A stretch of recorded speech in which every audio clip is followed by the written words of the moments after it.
자, 민주당은 지방선거에서 참패를 했지만 7개 선거구에서 치러진 보궐선거에서 그래도 2곳의 승리를 거뒀습니다. 이 의석수를 따져보면 앞서 저희가 말씀드렸지만 이 절대 다수 의석을 지키는 데는 성공을 했습니다. 일단 정부 여당을 견제할 힘과 입법 주도권은 계속 갖고 있는 건데요. 집권 여당인 국민의힘도 보궐선거에서 5석을 가져오긴 했지만 여전히 의석수 차이에서는 민주당과 협치를 반드시 해야 하는 상황입니다. 자, 여소야대 상황 변화 없습니다. 대선과 지선에서 민주당이 잇따라 패배를 했습니다만 그래도 민주당이 지금까지처럼 검수완박 같은 쟁점이 큰 사안을 단독으로 처리하겠다 마음만 먹으면 여전히 할 수 있는 상황이거든요. 그래서 협치가 지금 국민의힘에서는 아주 간절해 보이는 상황이죠.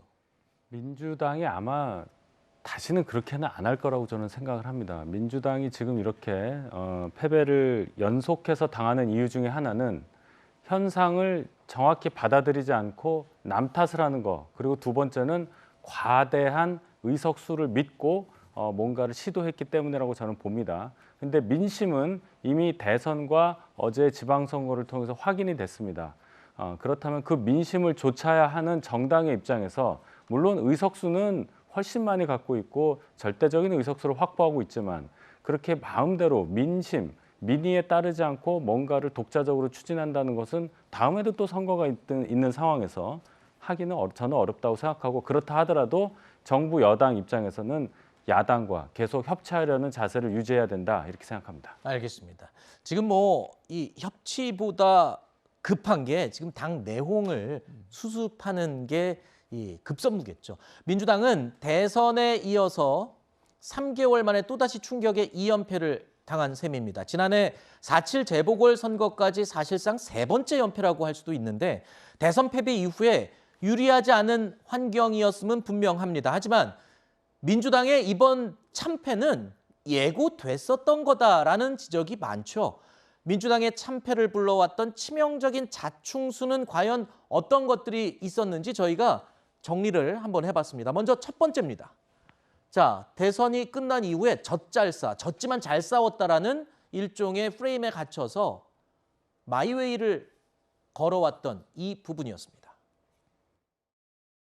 여러분은 지지 않았습니다. 이재명이 부족한 0.7%를 못 채워서 진 것입니다. 모든 책임은 이 부족한 후보에게 있습니다. 0.73%짜리가 모든 권력을 전행하고 독단하는 게 아니라 지방정부를 우리 민주당이 정말 승리해서 함께 국민 통합을 이루고. 졌지만 잘 싸웠다. 역대 대선 최소 표 차인 0.73%로 졌기 때문에 졌지만 사실상 진 게 아니다.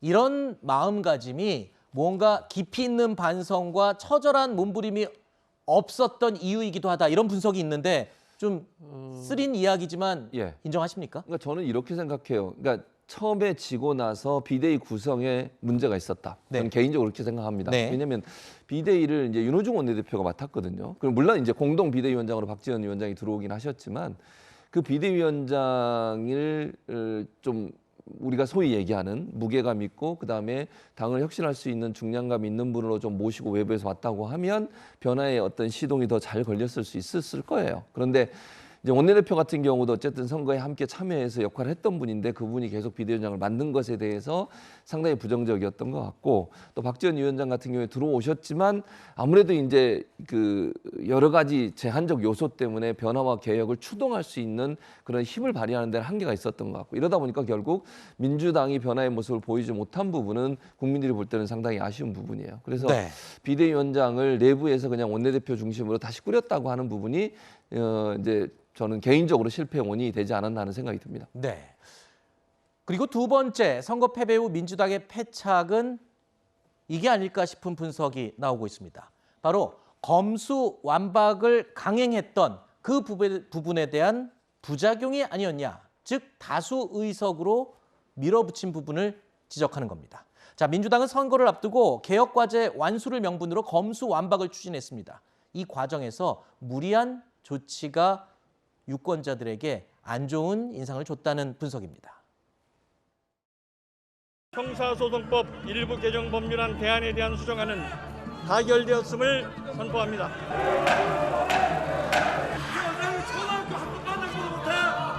국회는 물론 정부에서조차 심도 깊은 토론이나 수기 과정을 외면하는 등 헌법상 적법 절차 원칙이 준수되지 않아서 참담할 따름입니다. 윤석열 당선인과 특권검찰, 그 명을 받던 국민의힘은 이런 개혁의 흐름에 정면으로 맞섰습니다. 국민을 들먹였지만 결국 자신들의 기득권을 놓지 않으려는 저항일 뿐입니다.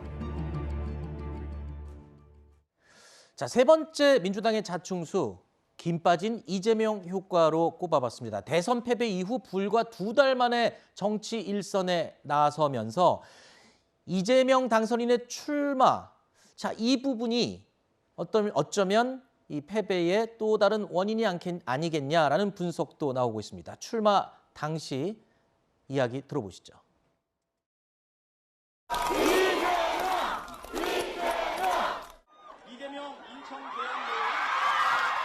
깊은 고심 끝에 위기의 민주당에 힘을 보태고 어려운 지방선거를 승리로 이끌기 위해서 위험한 정면 돌파를 선택했습니다. 그 개항을 지역 국민 여러분 감사드립니다. 전체 선거가 예상되었던 어려운 상황이긴 하지만 국민들의 이 따가운 질책과 또 엄중한 경고를 낮은 자세로 겸허하게 잘 받들도록 하겠습니다. 고맙습니다. 자, 이재명 당선인은 국회에 입성을 했지만 상처뿐인 승리라는 평가가 많죠. 민주당은 완패했고 당초 기대했던 이재명 효과는 제대로 발휘되지 못한 셈입니다. 비교적 당선이 안정적인 지역구를 택하고 전국으로 지원 유세 다닌다 이런 전략이었던 거잖아요. 이재명 상임고문 등판 때는. 근데 결과적으로는 그렇게 안 된 거죠.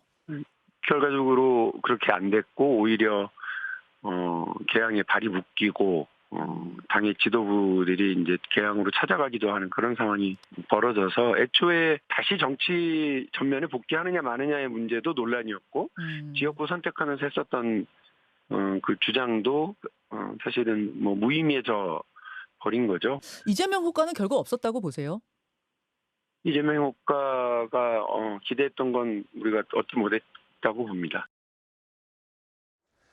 그리고 또 두 가지를 빼놓을 수가 없겠죠. 선거 직전에 있었던 박지원 공동비대위원장의 586 용태론 그리고 탄핵 발언, 또 한 가지 있습니다. 선거 며칠 전에 불거져 나왔던 수직 이착륙기, 해저 터널, 뭐 이런 이야기를 비롯한 김포공항 이전 공약이 또 민주당이 패할 수 있는 그런 요인이 되지 않았나라는 분석이 나오고 있습니다. 자, 저희가 5가지 이유를 쭉 뽑아봤는데 어떻게 보십니까?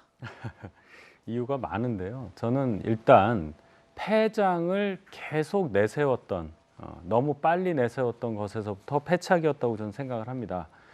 이재명 후보가 대통령이 될 뻔했었던 그 아까운 점은 이해하지만은 어느 정도 추스릴 시간도 필요한 거고, 스포츠에서도 보면 졌지만 잘 싸운 다음에 이긴 팀을 저주하기보다는 다음 경기를 잘하기 위해서 준비를 하는 게 상식임에도 불구하고 당선인, 본인과 같이 대선을 치렀던 분이 취임식 하는 날 본인 선거를 하는, 저는 처음 봤습니다. 그런 거를.